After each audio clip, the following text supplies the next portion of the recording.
चलिए,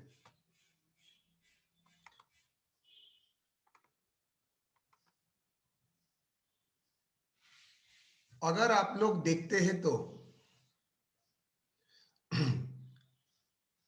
last class में मैंने आप लोगों के साथ डायरेक्ट टैक्स इनडायरेक्ट टैक्स का कॉन्सेप्ट दिया था।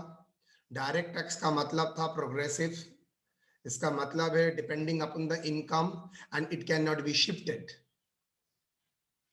और indirect tax is a regressive, not depend on the income, rather depend on the consumption. अगर आप कंज्यूम करते हैं तो आपको पेमेंट करना पड़ेगा। And the burden can be shifted to the ultimate consumer, जो कंज्यूम कर रहा है। आपका इनकम, आपका बीबी खा रहे हैं, आपके मम्मी खा रहे हैं, इसका मतलब ये नहीं है आप टैक्स का बर्डन बोलेंगे मम्मी से लीजिए बीबी से लीजिए। टैक्स आपको ही देना पड़ेगा बिकॉज आपका इनकम है।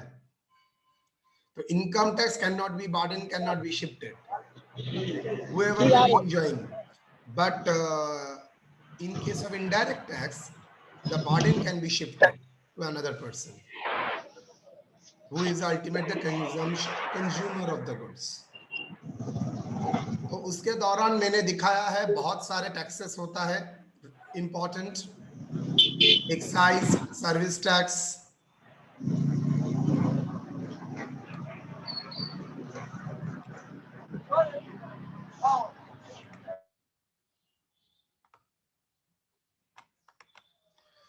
एक्साइज सर्विस टैक्स, ये सब हम लोगों ने दिखाया है। मैंने CST central sales tax, value added tax दिखाया है। ऑक्ट्रॉय नहीं दिखाया है। ऑक्ट्रॉय का मतलब मैं बाद में बताता हूं। अगर विद इन स्टेट सेल होता है तो VAT, one state to another sale होता है तो CST। उस दौरान वन बॉर्डर से दूसरा बॉर्डर लाने के लिए आपको ट्रांसपोर्टेशन से आना पड़ता है, तो ट्रांसपोर्टेशन को और एक चार्ज देना पड़ता है, ऑक्ट्रॉय। ये जिस स्टेट गवर्नमेंट में आप घुस रहे हैं वहां पर देना पड़ता है, मतलब चेकिंग पॉइंट में लेता है, दैट इज कॉल्ड ऑक्ट्रॉय। ये भी एक प्रॉब्लम था, ये ऑक्ट्रॉय कलेक्शन के लिए ट्रांसपोर्टेशन 4 से 4.5 घंटा डिले होता था, बिकॉज लाइन रहता था ना, ट्रक को क्लियर करने में 4-4.5 घंटा मिनिमम लग जाता था। तो ये ट्रांसपोर्टेशन का टाइम भी अब रिड्यूस हो चुका होगा, मतलब ये ट्रांसपोर्टेशन के लिए भी एक प्रॉब्लम था, लॉजिस्टिक भी एक इशू था। तो ये सब एरिया में मैंने दिखाया था, एक टैक्स का क्रेडिट दूसरे टैक्स को नहीं मिलता है, तो नेचुरली टैक्स के ऊपर टैक्स हो रहा है, और अल्टीमेटली टैक्स के ऊपर टैक्स होने का मतलब टैक्स का सेट ऑफ नहीं हो रहा है, तो कंज्यूमर लोगों को ज्यादा टैक्स देना पड़ रहा है। दैट इज कंज्यूमर लोगों को अल्टीमेटली प्रोडक्ट का प्राइस बढ़ गया होगा। अगर प्रोडक्ट का प्राइस बढ़ता है इसका मतलब है आपको ज्यादा प्राइस पे करना पड़ता है सेम गुड्स के लिए। सो कॉम्पिटिटिवनेस, आपका मार्केट में कॉम्पिटिटिवनेस तभी बढ़ेगा आपका प्रोडक्ट का प्राइस अगर कम होता है, लेकिन कंपटीशन में आप आउट हो जाएंगे अगर आपका मार्केट का प्राइस ज्यादा है। आप जब ग्लोबलाइजेशन की बात करते हैं, ग्लोबल बिजनेस की बात करते हैं, तो अगर आपका एक प्रोडक्ट का दाम 20 रुपया है और कोई वो एक प्रोडक्ट आपको 4 रुपए 15 रुपए में 16 रुपए में देते हैं, तो मैटर क्या होगा? Matter very much expected that 16 रुपए का गुड्स ही खरीदेंगे, और अब तो फ्री ट्रेड है तो बाहर का आइटम भी यहाँ पर बेच सकते हैं। तो अगर प्राइस एंड क्वालिटी, क्वालिटी अगर सेम भी रहा, प्राइस फैक्टर के कारण के लिए आप डोमेस्टिक मार्केट को कैप्चर नहीं कर सकेंगे, बाहर का लोग आके डोमेस्टिक मार्केट को कैप्चर कर लेगा, तो आपकी इकोनॉमी के लिए अल्टीमेटली बहुत अलार्मिंग हो जाएगा। सो ये सब प्रॉब्लम बहुत दिन से आपके आप दिमाग में आ रहा था। इसको कवर अप करने के लिए वन टैक्स वन नेशन के आपका प्रोविजन किया गया था, that is one tax one nation. लेकिन ये वन टैक्स वन नेशन आएगा कैसे?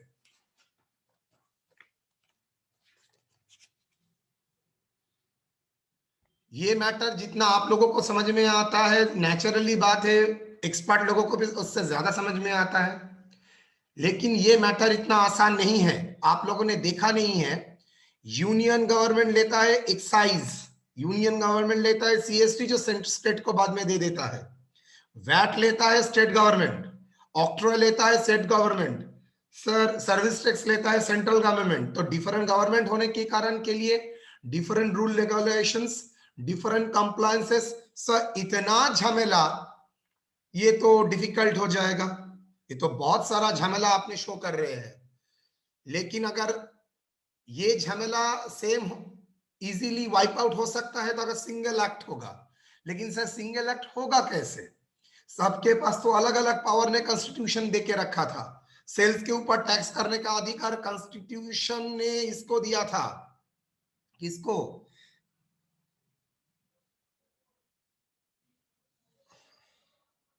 শুভঙ্কর ক্লাসে আছি, তোর সঙ্গে একটু পরে ফোন, ক্লাসে আছি পরে ফোন করছি।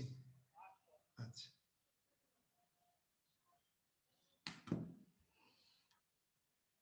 सेल्स के ऊपर टैक्स लेने का अधिकार सेंट्रल को, स्टेट को दिया गया है, वरस प्रोडक्शन के ऊपर टैक्स लेने का अधिकार सेंट्रल को दिया गया है। तो कौन क्या अधिकार छोड़ेगा?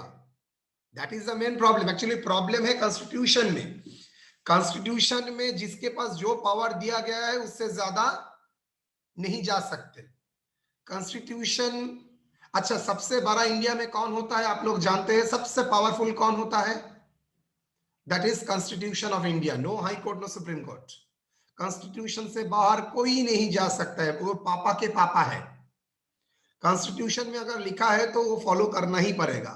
और कॉन्स्टिट्यूशन में बोला है सेल्स के ऊपर टैक्स, सेल्स के ऊपर टैक्स स्टेट गवर्नमेंट डिक्लेयर करेगा, और प्रोडक्शन के ऊपर टैक्स सेंट्रल यूनियन डिसाइड करेगा, पार्लियामेंट में डिसाइड होगा। तो जाहिर सी बात है इस डेमोक्रेटिक कंट्री में हर स्टेट एंड सेंट्रल का सेम पॉलिटिकल पार्टी नहीं है, तो कोई राजी नहीं हो रहा था। और बिकॉज इतना आसान भी नहीं था, चाहते हुए भी राजी नहीं हो सकता, बिकॉज कॉन्स्टिट्यूशन का पावर नहीं है। कॉन्स्टिट्यूशन सेंट्रल को ये पावर नहीं देता है कि आप सेल्स के ऊपर टैक्स इंपोज करें। Versus constitution except alcohol state के पास पावर नहीं देता है आप प्रोडक्शन के ऊपर टैक्स इंपोज करें, except alcohol for human consumption. तो ये प्रॉब्लम बहुत चुप रहा था सबको। सभी समझ रहे हैं करना चाहिए, लेकिन करना इतना आसान नहीं है। मैटर को करने के लिए कहां पर चेंज करना पड़ेगा? एक्ट में तो चेंज कर नहीं सकते। क्यों एक्ट में चेंज कर नहीं सकते? फर्स्ट ऑफ ऑल है दो अलग अलग एक्ट है, और दो अलग अलग एक्ट, दो अलग अलग लेजिस्लेचर बनाया था।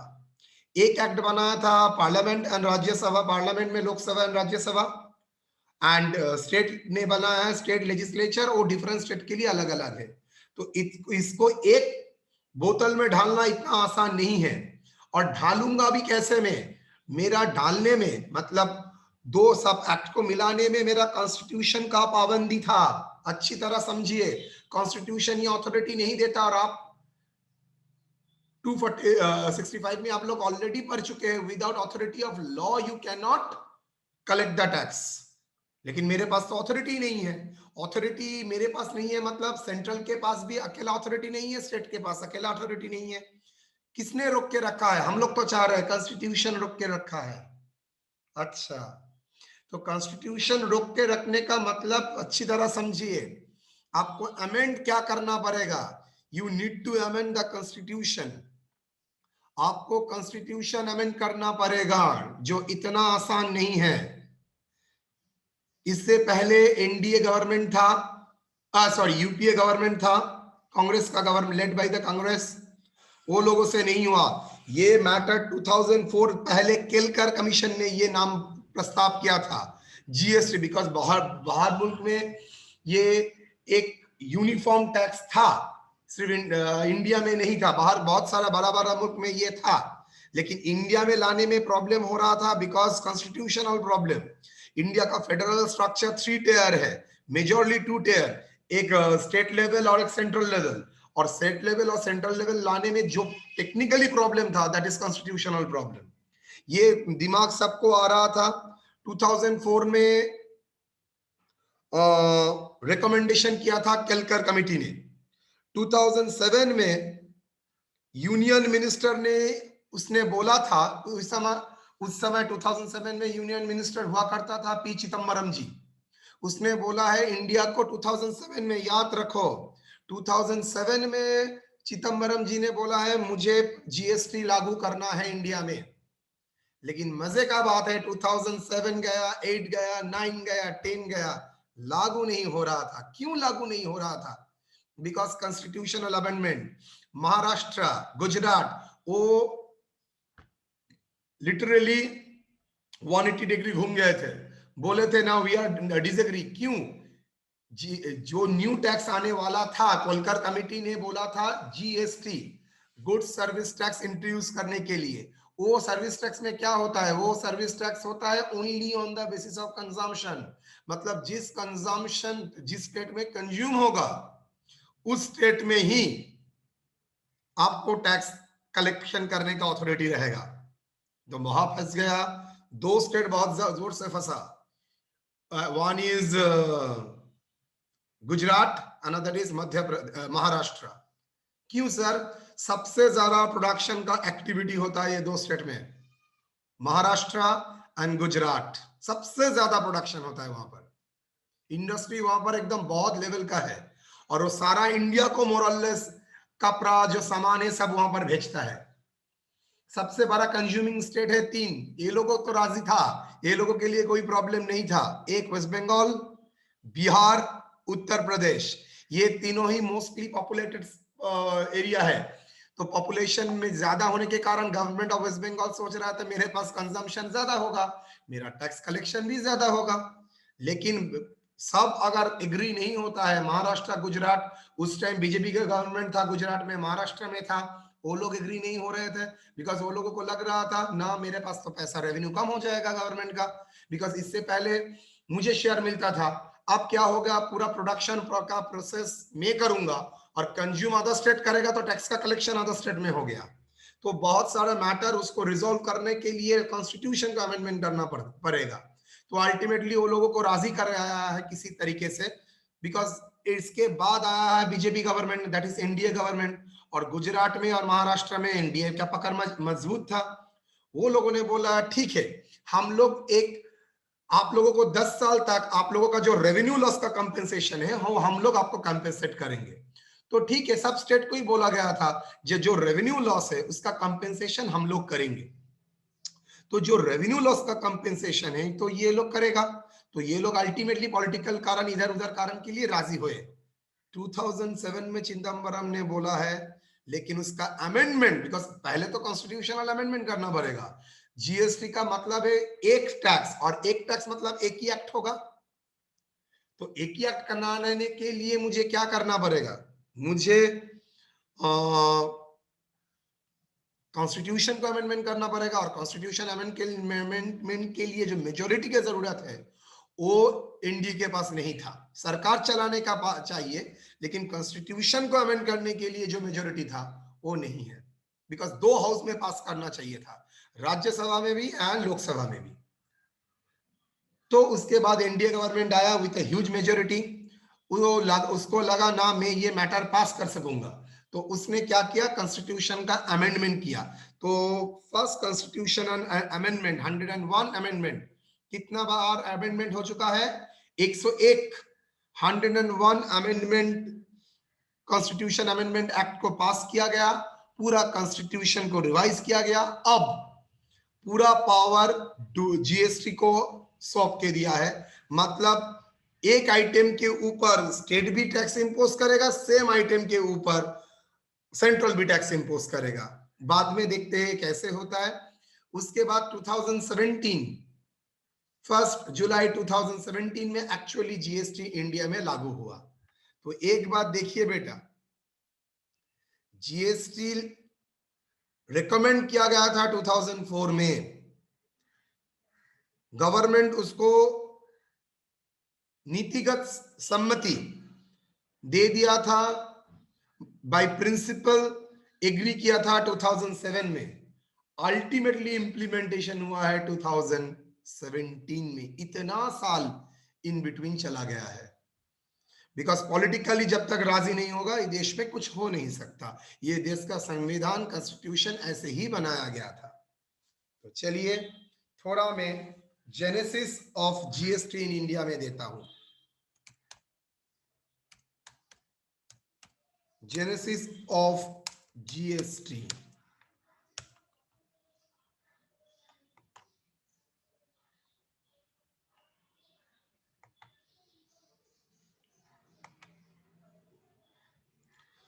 2004 क्या है? Idea of GST, goods service tax, is recommended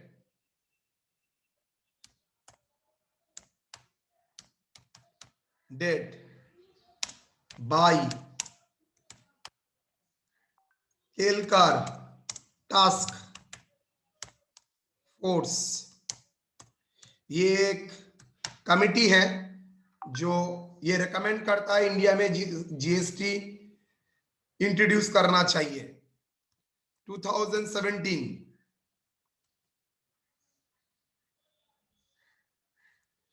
union finance minister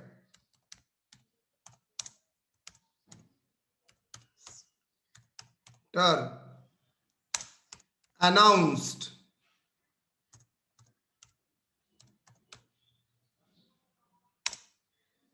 that the GST committee recommend करने का मतलब ये नहीं होता इमीडिएटली इंप्लीमेंट होगा। यूनियन फिनांस मिनिस्टर, मैंने नाम नहीं लिखा, P Chidambaram, union finance minister announce that GST will be introduced in India.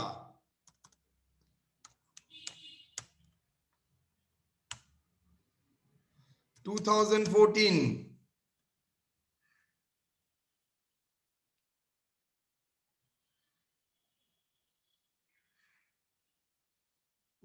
union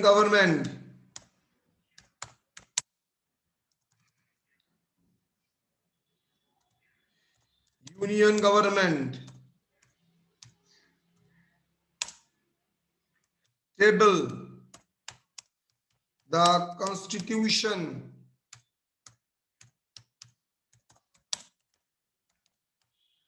amendment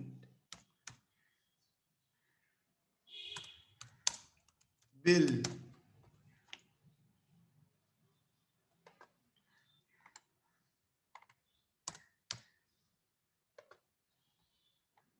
constitution amendment bill 2014 में टेबल किया गया है, मतलब पास नहीं। 2016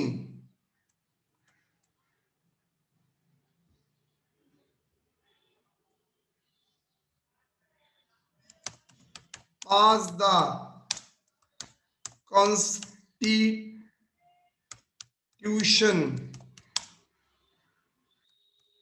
101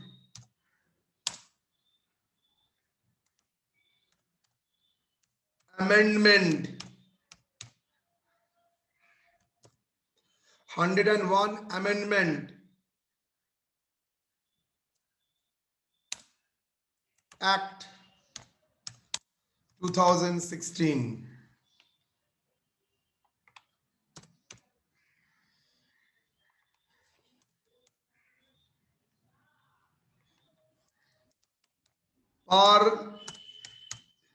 Parliament passed the Constitution Amendment Act 2016।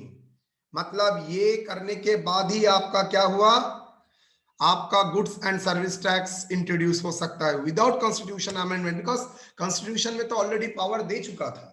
अगर बिना कॉन्स्टिट्यूशन के अमेंडमेंट आप कर नहीं सकेंगे। 2017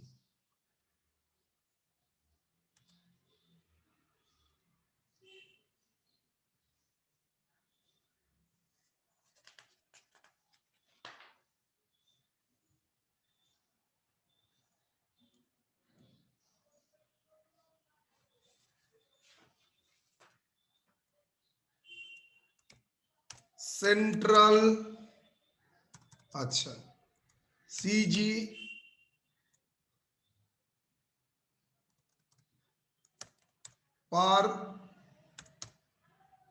Parliament and respective, अच्छा Parliament pass the CGST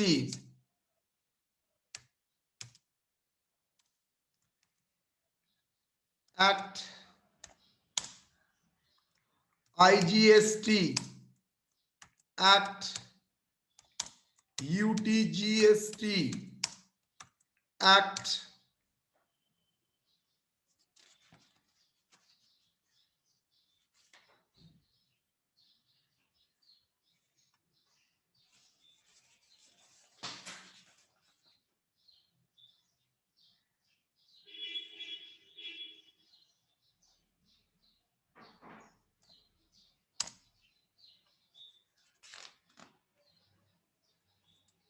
GST compensation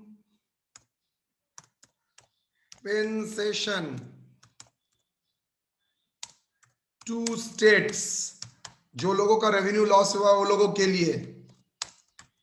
act,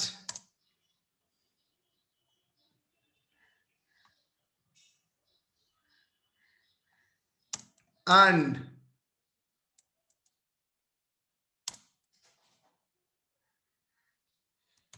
respective state government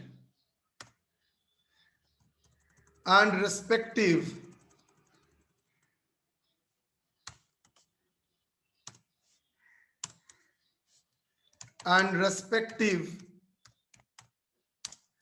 state assembly by state legislature, state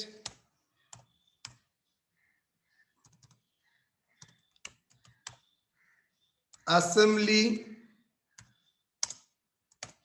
pass the respective SGST Act 2017.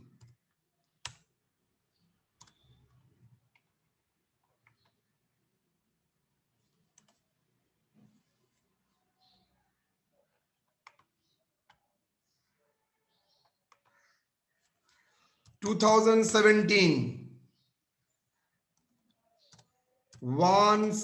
2017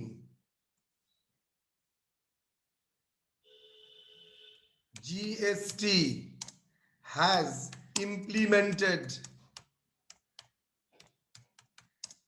in India, across India.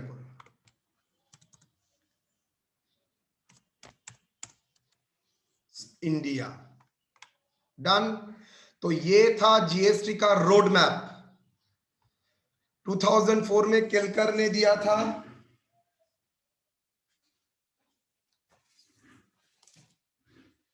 2004 ने केलकर ने दिया था, फर्स्ट रिकमेंड किया था। 2007 में यूनियन मिनिस्टर तब announce किया था जीएसटी इंट्रोड्यूस होगा। 2014 में union government constitution amendment bill table किया था। 2016 में पार्लियामेंट ने कॉन्स्टिट्यूशन 101 अमेंडमेंट एक्ट 2016 पास किया। उसके बाद पार्लियामेंट पास किया 2017 में ultimately GST act 2017, IGST act 2017, यूजीएसटी act 2017, GST compensation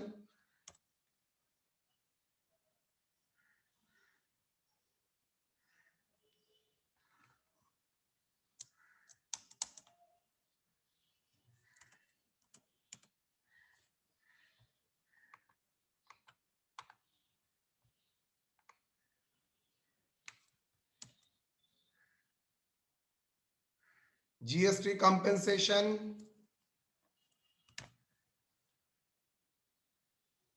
अच्छा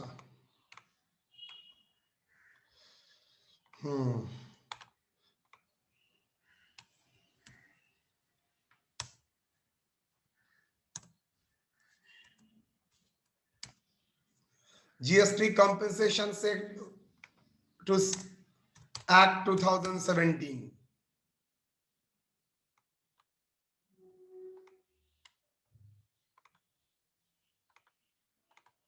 and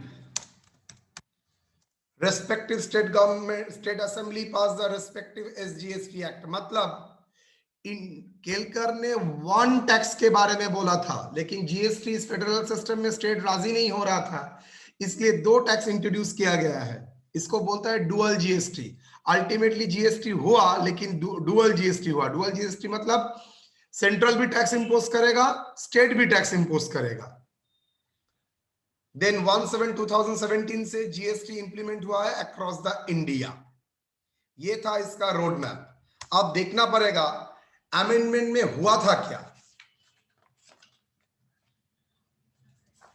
चलिए, क्या पावर दिया गया था जिसके लिए इतना झमेला हुआ था? वो पावर पढ़ने से ही आपको समझ में आ जाएगा।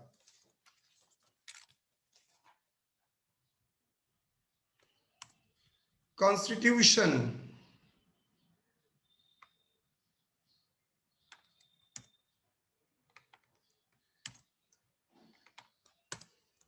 Constitution amendment act 2017।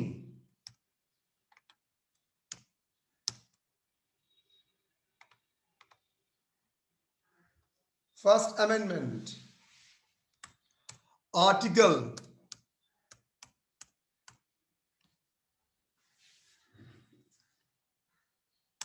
246 कैपिटल ए।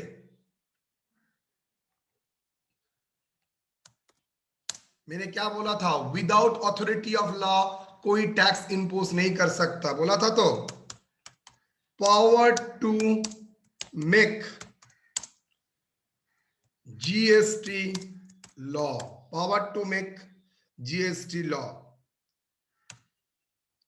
उसमें दो अमेंडमेंट हुआ था, मतलब अमेंडमेंट तो नहीं हुआ था, इंट्रोड्यूस किया गया था।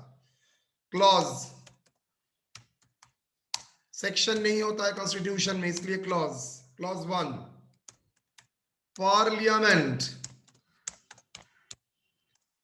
And state legislature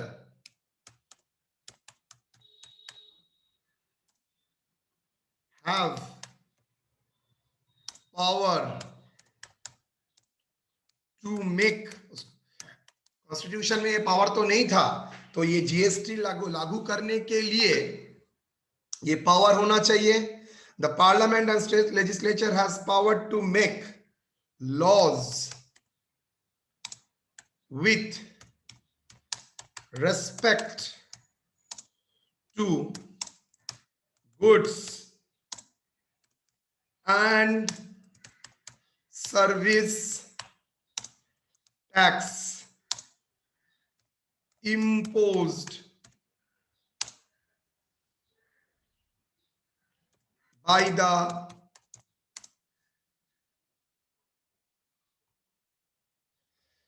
Parliament and state legislature has the power to make law with respect to goods and service tax which shall be imposed by the union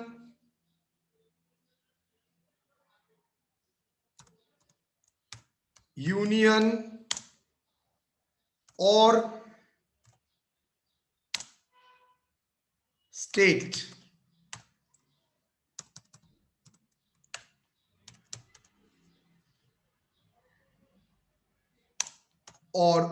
both। Clause 1 क्या बोल रहा है? Parliament and state legislature has power to make law with respect to goods and service tax which shall be imposed by union or state or both। Clause 2,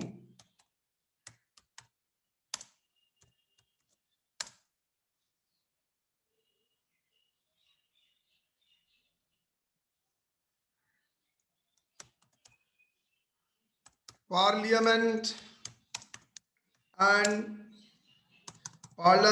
has exclusive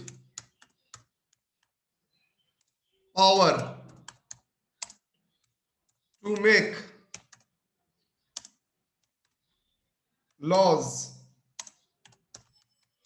with respect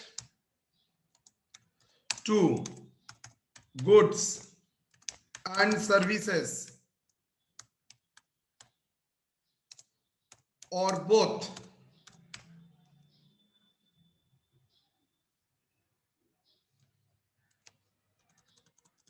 in respect of goods and services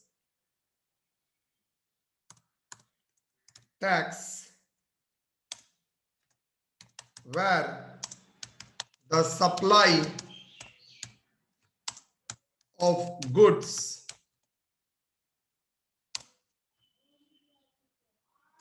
or services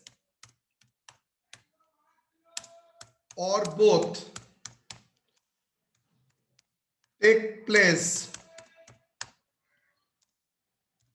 in course of interstate trade or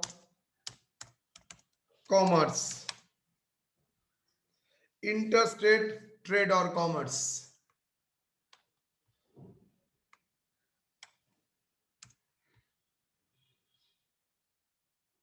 tax चलिए थोड़ा change कर देता हूं, same रहेगा. Where the supply of goods or service or take place in course of intrastate trade or commerce. ये line हटा दो. तो फिर से मैं दोहरा रहा हूं पॉइंट.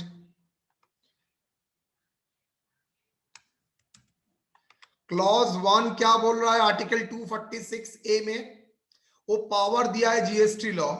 क्या किसको पावर दिया है? पार्लियामेंट और स्टेट को, दोनों को पावर दिया है to make the law with respect of goods and service tax where the supply of goods and service or both take place in course of intrastate trade or commerce. Intra मतलब with in the state में अगर कोई transaction होता है, transaction नहीं supply होता है, देखो ट्रांजैक्शन का नाम भी नहीं लिया है, सप्लाई होता है, तो उसके ऊपर टैक्स करने के लिए जो लॉ लगेगा वो लॉ कौन बनाएगा? कौन सा टैक्स लगाने के लिए? गुड्स एंड सर्विस टैक्स लगाने के लिए जो लॉ लगेगा, that law has been imposed by the parliament. That law can be framed by the parliament and state legislature. दोनों ही कर सकता है, दोनों ही करेगा, कर सकता नहीं है, करेगा. और क्लॉज 2 बोल रहा है पार्लियामेंट के पास एक्सक्लूसिव पावर है किसके ऊपर? इंटरस्टेट ट्रेड एंड कॉमर्स के ऊपर. अगर इंटरस्टेट ट्रेड एंड कॉमर्स होता है, उसमें अगर सप्लाई है गुड्स का, सर्विस का और बोथ का, उसके ऊपर जीएसटी लगाने का जो कानून बन सकता है वो कौन बना सकता है? पार्लियामेंट बना सकता है. वो छोड़ के और कोई नहीं बना सकता. वेरी इंपॉर्टेंट पॉइंट, ध्यान से सुनिए. 246A में कॉन्स्टिट्यूशन को पावर दिया है. कॉन्स्टिट्यूशन अमेंड कर रहा है, बोल रहा है आप लॉ बना सकते हैं. अगर इंटरस्टेट का मैटर है तो ये लॉ सिर्फ बनाएगा दोनों ही, parliament as well as state legislator. लेकिन अगर इंटरस्टेट ट्रांजैक्शन है, उसके ऊपर अगर जीएसटी इंपोज करना है आपको, उसके लिए टैक्स बना इंपोज करने के लिए आपको क्लॉज 2 में जाना पड़ेगा, जहां पर सिर्फ पार्लियामेंट को पावर दिया गया है. ओके. एक सबसे मजे का बात, आप पूरा जीएसटी एक्ट में खोजेंगे, गुड्स सर्विस टैक्स का डेफिनेशन कहीं पर नहीं लिखा है. तो गुड्स सर्विस टैक्स का डेफिनेशन कहां लिखा है दिखाते हैं. आर्टिकल, अच्छा यहां पर कुछ लिखूंगा तो मैं यहां पर छोड़ने के बाद थोड़ा चेंज करूंगा. Article 366(12)(a) of COI. COI मतलब कॉन्स्टिट्यूशन ऑफ इंडिया. ये कॉन्स्टिट्यूशन ऑफ इंडिया में बहुत पहले से था 266(12) में. जीएसटी मीन्स, अच्छा जीएसटी मतलब गुड्स एंड सर्विसेज टैक्स, जिसको हम लोग बोलते हैं जीएसटी. क्या बोलते हैं? जीएसटी. मीन्स क्या मतलब होता है? Tax on supply of goods services और both.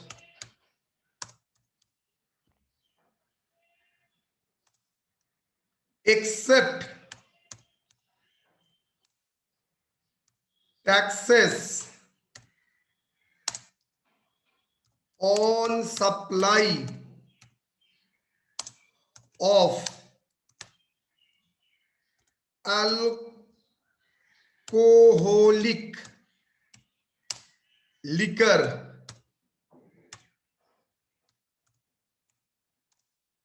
for human consumption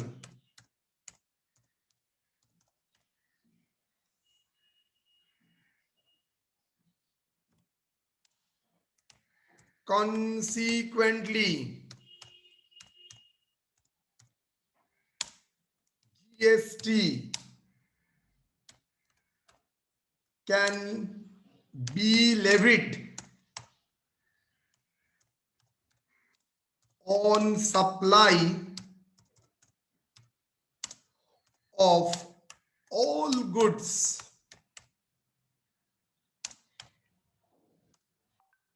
except क्या? Alcoholic liquor for human consumption, except alcoholic liquor for human consumption. अब मजे का बात दिखाता हूं, आप लोग देखिएगा कितना ये लोग सब बुद्धि रखता है। फिर से आता हूं 246। तो सर आर्टिकल 266 क्यों लिखा था? बिकॉज यहां पर मैंने जो GST goods and service tax का चर्चा किया था उसका डेफिनेशन कहीं पर नहीं दिया था। देखिए अब क्लियर हो गया। Article 366(12) of constitution of India में ही जीएसटी का मतलब बोल दिया गया था। अब कॉन्स्टिट्यूशन 101 अमेंडमेंट एक्ट 2016 में ये दो क्लॉज को डाला गया था, यहां पर और एक क्लॉज को भी डाला गया था। However in respect of the following goods GST shall apply from the date recommended by GST council. New term आपने सीखा जीएसटी काउंसिल। ये क्या क्या है sir? Petroleum,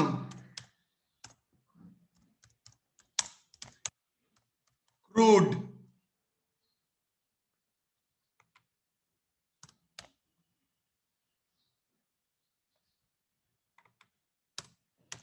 petroleum crude, high speed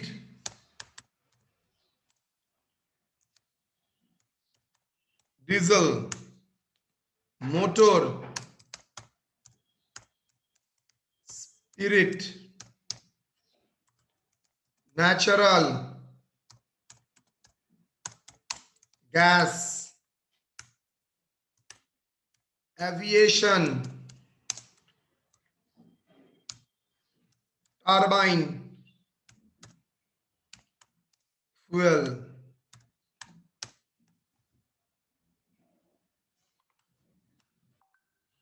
बोलो।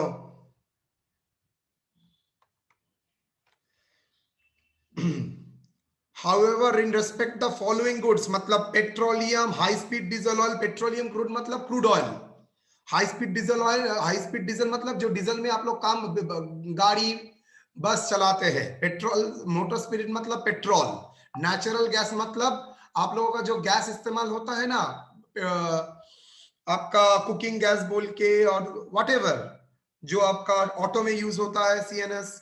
एविएशन टर्बाइन फ्यूल मतलब जो प्लेन चलाने के लिए फ्यूल लगता है।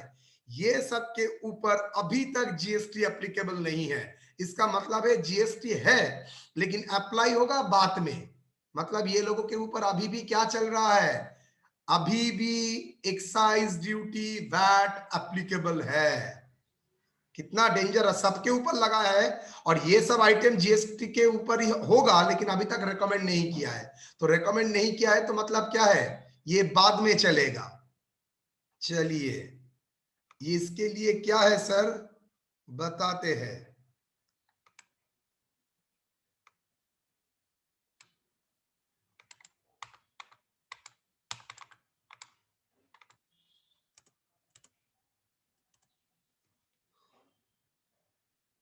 On these goods,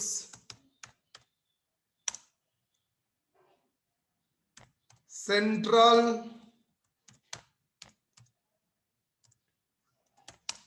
excise and VAT and state VAT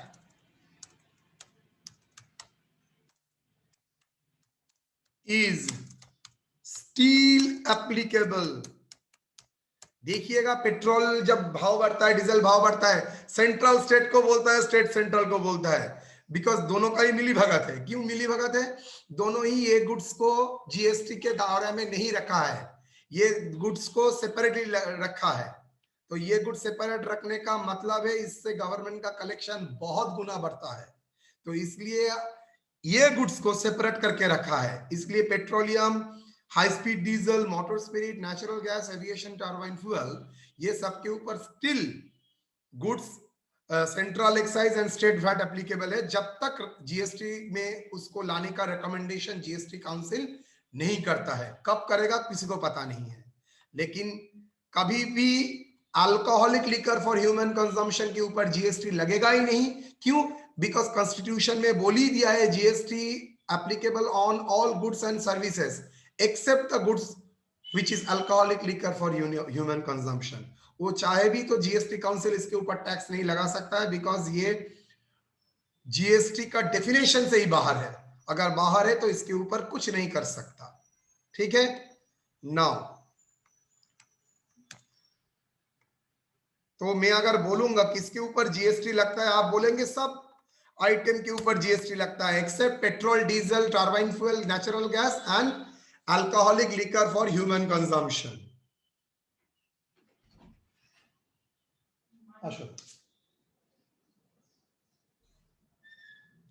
next article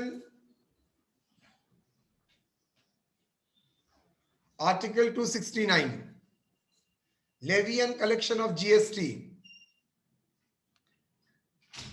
अच्छा, वो जरूरत नहीं है। अच्छा, और एक जगह दिया है,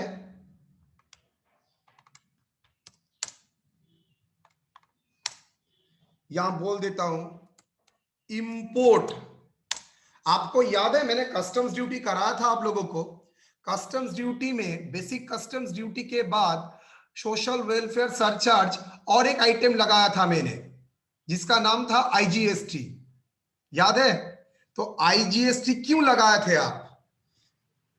import of goods and services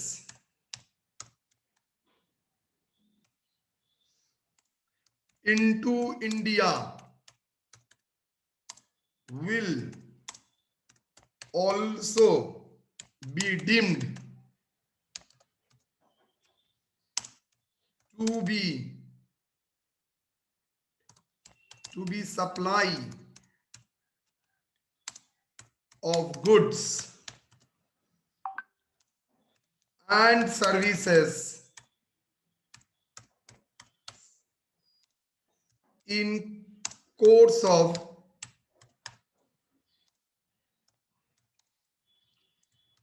interstate trade और कॉमर्स। समझ में आ गया? बाहर से आप जो इंपोर्ट करते हैं उसको मैं क्या मान के चलूंगा? डिम टू बी सप्लाई, ये भी मैं सप्लाई मान के चलूंगा। कैसे सप्लाई? इंटर स्टेट ट्रेड और कॉमर्स, और इंटर स्टेट ट्रेड और कॉमर्स होगा तो मतलब इसके ऊपर जीएसटी लगेगा। कौन सा जीएसटी लगेगा? सीए जीएसटी, आईजीएसटी, मैं आज नहीं बताऊंगा, ये मैं कल बताऊंगा। लेकिन आज मैं आर्टिकल का अमेंडमेंट आपको दिखा दूंगा। 279 ए, ये भी एक अमेंडमेंट है। क्या बोला है? The president within 60 days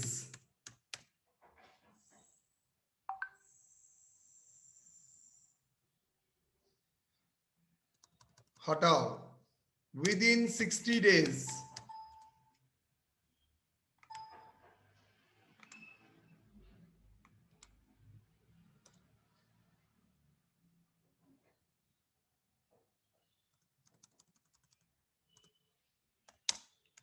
by order constitute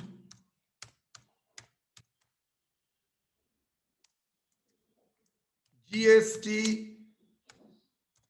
council. कौन? प्रेसिडेंट बाय ऑर्डर, प्रेसिडेंट मतलब president of India, by order constitute GST council, chaired by, chair का मतलब होता है चेयरमैन होगा, chaired by union finance minister,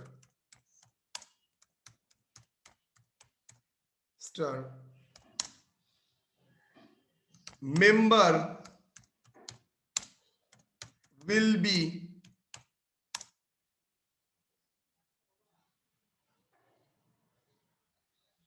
state finance minister.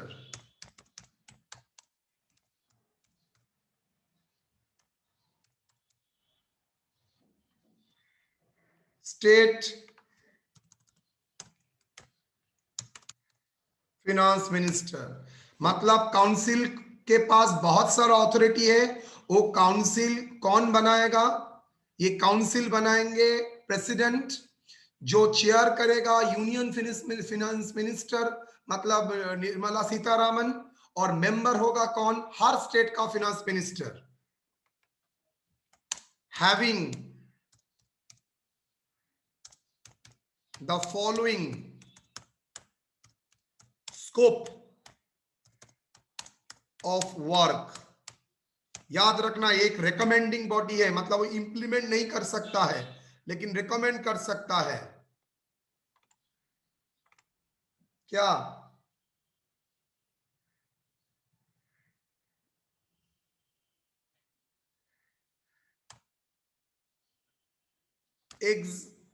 exempted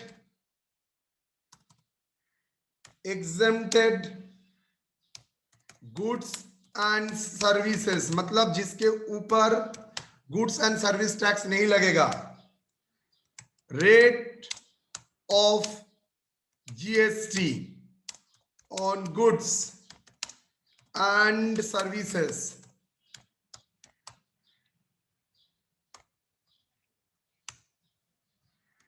exempted threshold मतलब जिस amount तक जीएसटी नहीं लगेगा, मतलब छोटा छोटा जो व्यवसायी है वो लोगों के ऊपर जीएसटी लगेगा और नहीं, ये छोटा का लिमिट कौन डिटरमिन करेगा? ये जीएसटी काउंसिल डिटरमिन करेगा।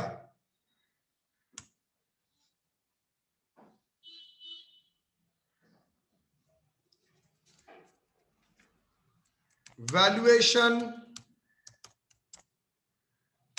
Rules,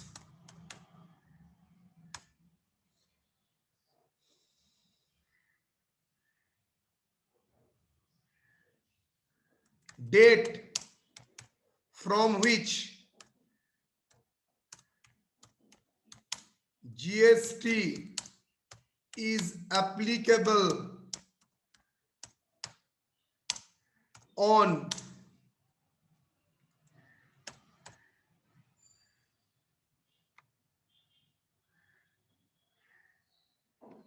on petroleum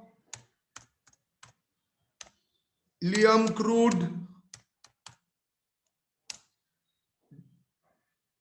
dot dot dot dot, इसका मतलब है पूरा लाइन को कवर कर रहा है। टिल एविएशन फ्यूल, मतलब पूरा चीज को कवर किया। मतलब मैंने क्या बोला था, लिखो लाइन में, हाउएवर इन रिस्पेक्ट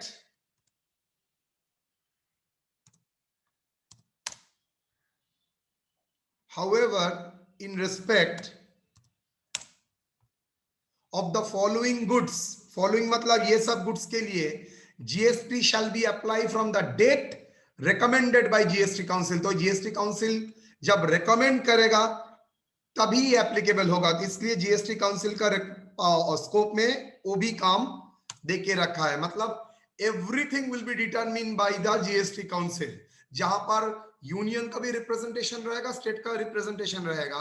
और उसके साथ आप लोग याद रखिएगा, ये पूरा ही रिकमेंडिंग बॉडी है।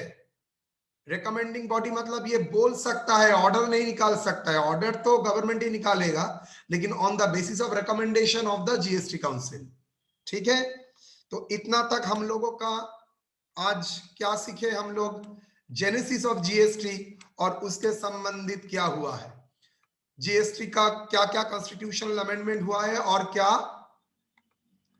हम लोगों का अमेंडमेंट हुआ था।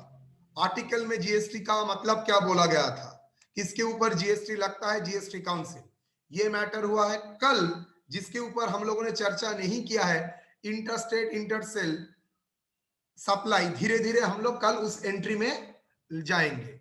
ठीक है, तो यहां तक हम लोगों का मेरा प्रेजेंटेशन क्लास समाप्त होता है। आप लोगों से अगर कोई सवाल है तो आप लोग कर सकते हैं। चलिए।